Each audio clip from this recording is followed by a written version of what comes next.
never run out. We'll be free spirits, free spirits. What's up, you guys? It's Tess. Hey, and welcome back to my channel. So I'm finally sitting down to film this video. I mentioned pretty casually in a previous video that I do struggle with anxiety, but I did mention in my get to know me tag that sometimes I do struggle with it, and a bunch of you reached out, wanted to know more, and wanted to know how I handle it both in my personal life and my career, and what I kind of do to get myself out of funks. So if you guys are interested, just keep on watching. I really hope this video helps somebody. Even if it just helps one person, it is worth it to me. But if you do like it, please be sure to give it a big thumbs up. Don't forget to subscribe, and let's just get into the video. So I did lose one of my close childhood friends, one of my best friends in high school, and she did struggle with both anxiety and depression, and I know they're two very different things, so I'm not trying to lump them together or minimize depression by kind of lumping it in with anxiety. But I want to speak about mental health as a whole, and sometimes I just wonder if she would have had the tools we have now, and if mental health was something we talked about as openly as I feel like we're starting to in this era. I just wonder if things would be different, and I always wonder if I could have done anything to help. So in some small way, I kind of just hope to reach somebody going through anxiety and let them know they're not alone, and there's things you can do to be in control of your happiness and minimize your anxiety. So I want to talk about a few things I do to make the most of my days, feel productive, and feel happy. I feel like productivity is the key to happiness. It's not all about being productive all the time, but even progressing in small ways with friendships or different goals for yourself. I feel like that is oftentimes the root of happiness, and just feeling like you as a human are evolving. I feel like that is really key. So I want to get into a few things I do to minimize my anxiety and keep it under control. Okay, I want to talk about a recent incident. This isn't certainly the worst thing that's ever happened to me, but it was a recent incident where I just kind of realized how my anxiety can kind of handicap me and cripple me and hold me back from things. So it is what it is. But the other day, it was St. Patrick's Day. I was getting ready to meet up with a bunch of friends. I had my makeup on, my little outfit. I was all excited. I'm not somebody who normally goes out.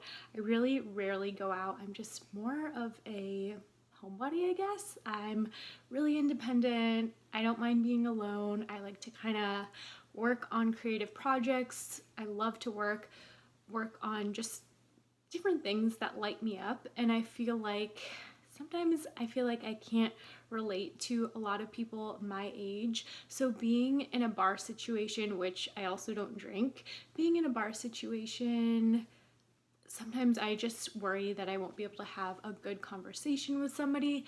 And I realized two very negative thoughts I do have are people don't like you when they meet you, and everyone else is better than you. So saying these out loud, I know they sound super dramatic, but they're things that kind of just pop up in my head randomly in certain social situations. And I don't want you guys to feel bad for me. That's not what this video is about. I just want to be honest in the hopes that maybe somebody else can relate and they feel a little less alone. But I do everything in my power to kind of ensure that I'm staying on top of what I can in terms of my anxiety and doing everything I can in my power to stay happy. I feel like my anxiety does come up in certain social situations. I also notice it's really bad mostly in the morning and at night. So I guess I'm just not one of those people who wakes up super happy and grateful, which is something I'm really working on. And I feel like if anyone's watching this, they might be surprised because I am a very happy person, very positive person, but it's all kind of things I do to choose to be happy. So yeah, most days I feel like I wake up and I feel kind of just not my best. I wake up and a lot of times I just feel like an overwhelming cloud of anxiety, just like right out the gate, things I should be doing, need to do, I'm behind on, or I start to stress out and think of the worst case scenarios for the day off the bat, which is terrible. And at night, I feel like I often have racing thoughts, also struggle with insomnia, and I feel like my mind is just kind of a hamster on a wheel, and it's really hard for me to fall asleep, like very, very hard. So I realized there's a few certain triggers that do kind of trigger my anxiety, both in the morning and at night. So the first is the cell phone, and it's something I'm really trying to put away. It's tough because I do a lot of work on my phone. I consider my Instagram and my YouTube creative projects or businesses, so I'm very tied to those. I always want to be responding to comments like right off the bat, and it's something I realize I have to tone down and just kind of stay present, stay in the moment, and that for me is really tough, but the phone is definitely a big trigger. Another thing I've realized is coffee, which is so hard because coffee is one of the big loves of my life. I love the ritual of it in the morning. I love the taste of it. I love just having a cup of coffee in my cup holder on the way to work. I just walking with a coffee, going in cute coffee shops, like it makes me so happy. But I have realized I have to limit myself to 1 cup a day, or on days I'm not working, I will try not to have it if I'm not really craving it, because I do realize for me personally, it kind of sets things off and it definitely keeps me up at night and it makes my heart race really fast. So I have to kind of be careful with caffeine. I was talking to a great girlfriend the other day and she was saying she has 5 to 8 cups of coffee a day. And she's such a wonderful, positive person, but she oftentimes thinks negative things about herself or has kind of habits of self-loathing. So I think the coffee is really something that can kind of implicate that cycle of feeling anxious. So if you can, avoid over consuming the coffee. I know it's hard, but just something to be aware of. Last thing I have realized, and it's something that's obviously good for you, but I think there's a certain time to do it, and that is working out. I am such a gym rat. I love working out. I'm obsessed with fitness. It's one of the biggest parts of my life, but I've realized if I work out too late in the day, it can spike my cortisol and my adrenaline, and it keeps me really like hyped and energized, which is a great thing. But I've realized I really have to do my workouts in the morning time to not risk staying up all night and feeling super anxious. I know I mentioned briefly exercise. I wanted to talk about a few of the exercises I notice have the greatest impact on my anxiety level. So the first one is Pilates. It's amazing for the body. It increases joint mobility, and you are actually trying to move very slow when you do Pilates. So I find it has a really relaxing effect on the body and mind by being kind of the opposite of everything you've been doing that day. We're always trying to rush places. Pilates is about slowing things down and really feeling things in the moment. It's about time under tension and breathing through that discomfort. Now, yoga is also similarly very meditative. Obviously, that's not anything new, but yoga is one of the exercises I don't mind doing at night because I feel like it has such a relaxing effect on the body. So if you're someone who has to work out at night, I really recommend yoga. Last thing I want to talk about is lifting weights, and that is something that's new for me. Just started lifting weights with a personal trainer. I want to make sure I don't hurt myself as I'm trying to lift a little bit heavier, but I find lifting weights is really amazing because you are focusing on a certain muscle.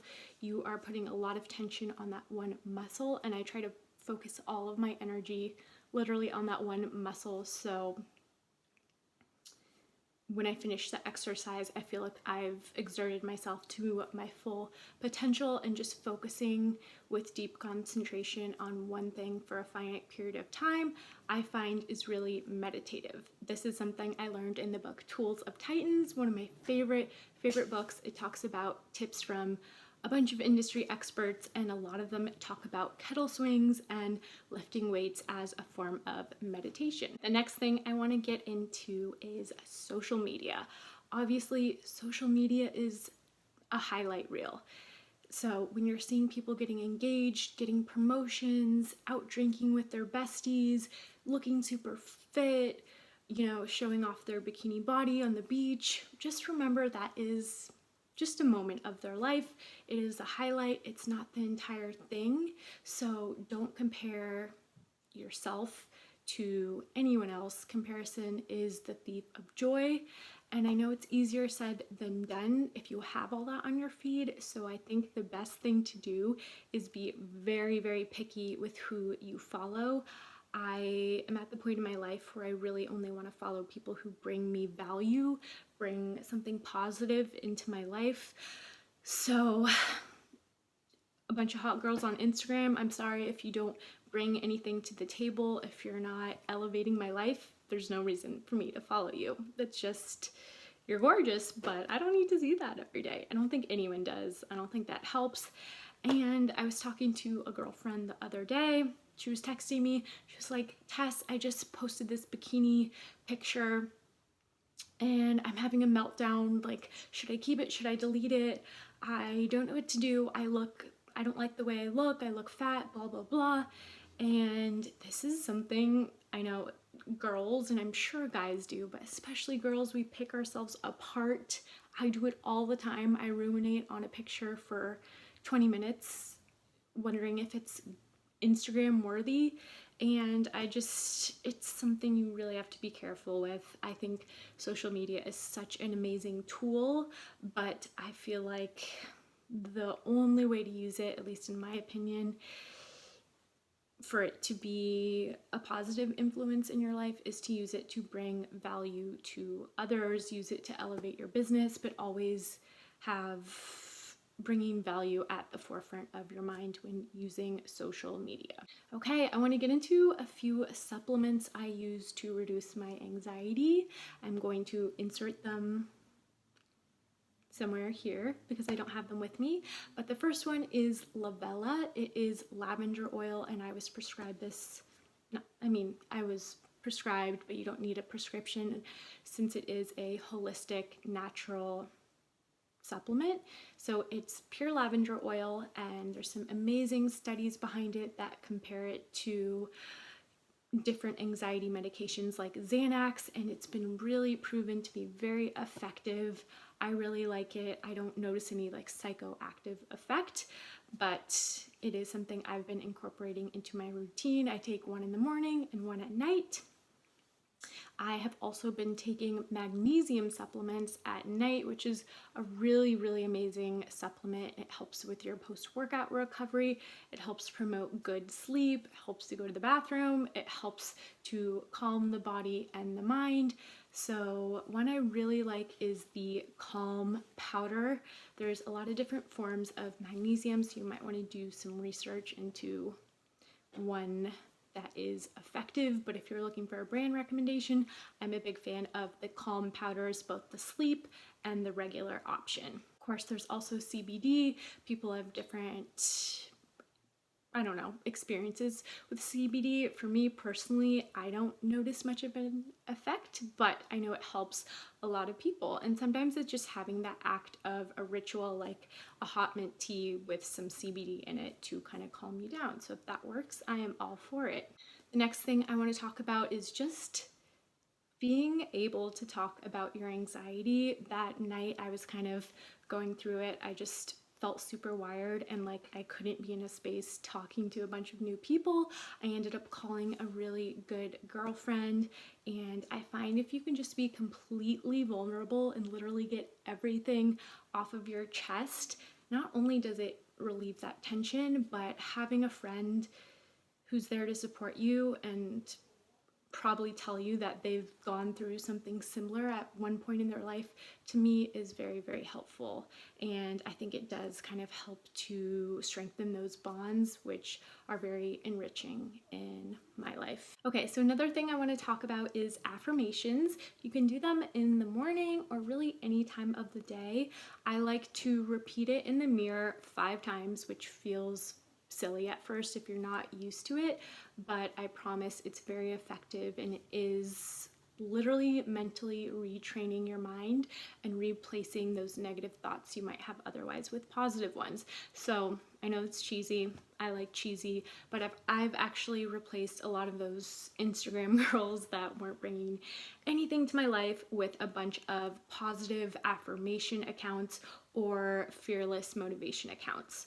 So one affirmation I have been telling to myself when I wake up is I have unwavering confidence in myself and my abilities. So I'll repeat that 5 times through, and at any point in the day, if I'm starting to doubt myself, if I'm in a facial and for some reason I have a source of stress, I will repeat the affirmation to myself. Just to talk about a little bit more about anxiety in my career in particular, I know being an esthetician is a new thing for a lot of girls who watch this channel, and I want to tell you I definitely experienced anxiety getting into the industry, switching careers, and then just being in a career that is so social, so dependent on interpersonal relationships and relating to people.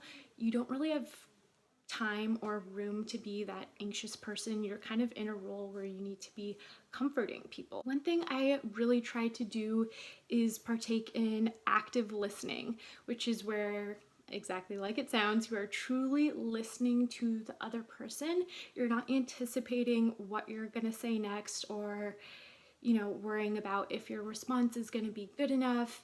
And I just find really truly listening to them forms a more natural response anyway, and I don't end up like cutting anyone off when they're trying to speak. It makes them feel like the session is truly about them. It's not about you as the esthetician. So that's something I really try to do. I also try to really focus on my movements, my massage movements, whatever I'm doing. I try to just zone in, focus on the muscle I'm massaging, and that way the job actually becomes really meditative. A lot of times when I leave the treatment room, it's hard work, but I do feel more relaxed since my concentration is so focused on the other person. So that makes the career really fulfilling for me. And if you are worried about just being awkward, trust me, I feel you, and it's something you will overcome. So try to just have confidence in yourself. Again, tell yourself positive affirmations and really just focus on bettering your client's experience. Take yourself out of the equation. Okay, couple more things, but I want to mention one of the biggest tools I found for dealing with my anxiety is getting outside of myself. This is a tip I learned from the Skinny Confidential, Lauren Everts. She talks about it all the time, and hearing it has really changed my perspective on life. But just in general, when I start to feel really caught up or just kind of get obsessed with my own little world and my problems, I try to take a step back, take myself out of the situation, and maybe call a friend, call my mom, call a grandparent. They're so appreciative to hear from you. I promise it'll make you feel so good once you hang up the phone. Even just sending a friend a really sweet text, maybe a friend's going through something hard, letting them know when you wake up you're thinking about them, and just doing something for someone else, I find really takes me out of my own little world. I try to just, in general, do things for others. I find that when you're focused on others, you have such a greater chance for success anyway. And I feel like when you have a selfless purpose, it really just brings a higher meaning to what you are doing. And for me, that is the most fulfilling. I think if you are chasing money, if you're chasing cars, if you're just, you know, chasing a bigger house, a different watch, you're always going to be reaching for the next thing and you're never going to be fulfilled. So if you can just focus on helping one person at a time, I think you are going to be so much better off than if you are constantly focused on yourself and material things. So just in general, I think it's really essential to have a purpose in life and have that purpose be aligned with others. Since I tend to struggle with my anxiety in the morning and at night, I try to set myself up with routines. I found routines are very important for my mornings and nighttime. They help me both wake up and kind of wind down for the evenings. So in my morning, I try to kind of stay off my phone. I'll turn off my alarm. I try to put it away and not dive into social media first thing. But some things I try to do are drink a ton of water, let in some light, go for a little walk, get a little exercise, do a 5 or 10 minute Pilates, yoga, stretching kind of thing, just to kind of release my breath, not to work out, but to just kind of get my body moving.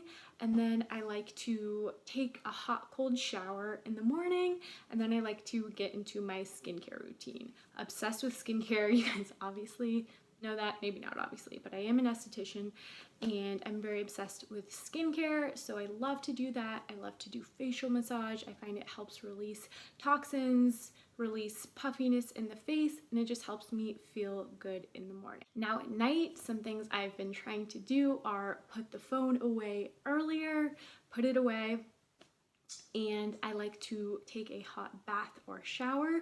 I like to make myself a relaxing drink, so that might be like a calm drink with the magnesium powder, or I'll do a hot peppermint tea, or sometimes I like to make a little hot cacao drink, which is, my recipe is 2 tablespoons of cacao, some coconut oil, some good fats, and hot water, a little bit of honey and cinnamon, and that's it. So I'll make my little relaxing drink, and then of course I do my skincare routine, and I like to try to get into bed pretty early.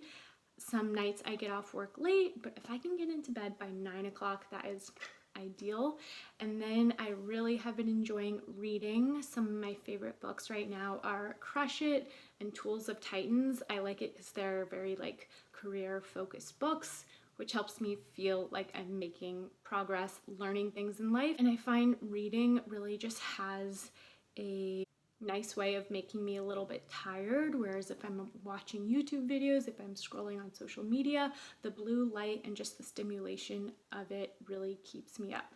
So I like to read, and then I just do that for maybe 10 minutes to half an hour, put the book away, and I like to turn on a meditation app and let that play for 20 to 30 minutes, and hopefully I fall asleep during that time. Something I have to mention is cryotherapy. If you guys follow me on Instagram, you know I'm obsessed with cryo. I'm always posting about my sessions, but it has a proven effect on the mind and body, and I have been trying to incorporate sauna and cryo to relax the muscles. It also gives me a really euphoric feeling post cryo, and it also has helped to improve my sleep. So cannot recommend cryo enough. And it's something that one of my biggest wellness gurus, Tony Robbins, swears by. He has a cryo little machine, whatever it is, in each of his houses. So it is definitely worth a try if you are going through some anxiety. Something else I want to talk about that I think is really key for minimizing my anxiety is keeping a clean and tidy space, keeping my treatment room pristine.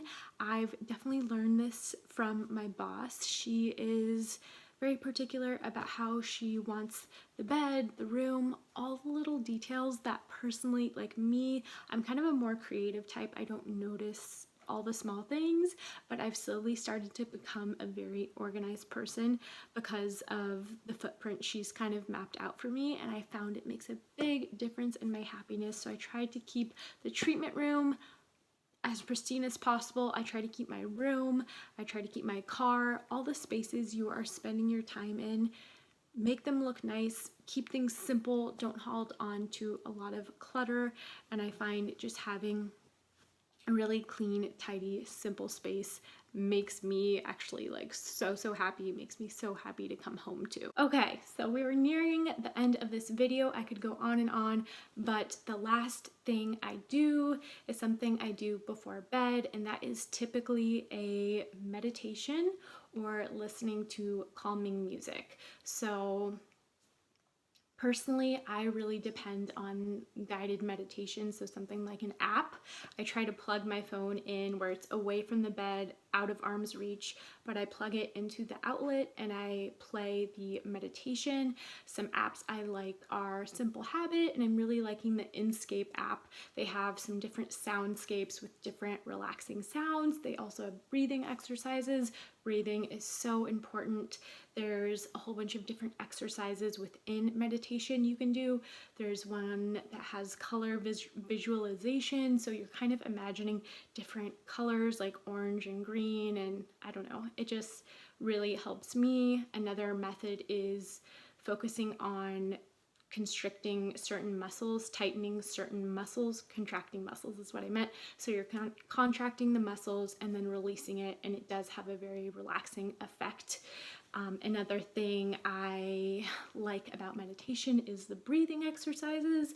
Taking deep breaths just has a calming effect on the nervous system. It has been proven, so I really like those aspects of guided meditation. Sometimes if I'm just feeling super chill and I want to listen to some relaxing music, I'll do that, or I'll do that on a drive instead of getting super pumped up to like rap music, which I love for certain occasions, but maybe the drive home I listen to something like Shallou or Tycho. Those are some of my favorite, like more relaxing bands. Okay guys, that is going to be it for this video. I know I talked a ton, but I think my key point is that it is a lifestyle. It's all these little things you do to set yourself up for success, keeping your spaces clean and organized, trying to live a lifestyle of wellness, eating well, working out, taking care of your bodies and your minds,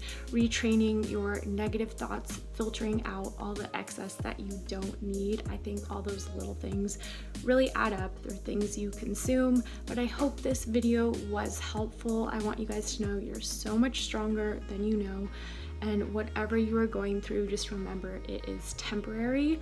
And my dream for this channel is for it to be a positive space where we build each other up, and you hopefully feel like you have built-in friends, where you're not going into esthetician school feeling alone, feeling isolated, having doubts about your career. So I want you to know I'm always here for you. You can always reach out if you are feeling alone or if you have a question. I'm your girl, I'm here for you. But thank you guys so much for watching. Hope this video was helpful, and I would love to know what you guys do to manage your anxiety if you do struggle with it. So please let me know in the comments. Also let me know what video you want to see next. That would be super helpful. I just want to bring you guys the most value possible. So thank you so much for watching. I love you guys, and I will see you soon. Bye. But we'll never run out.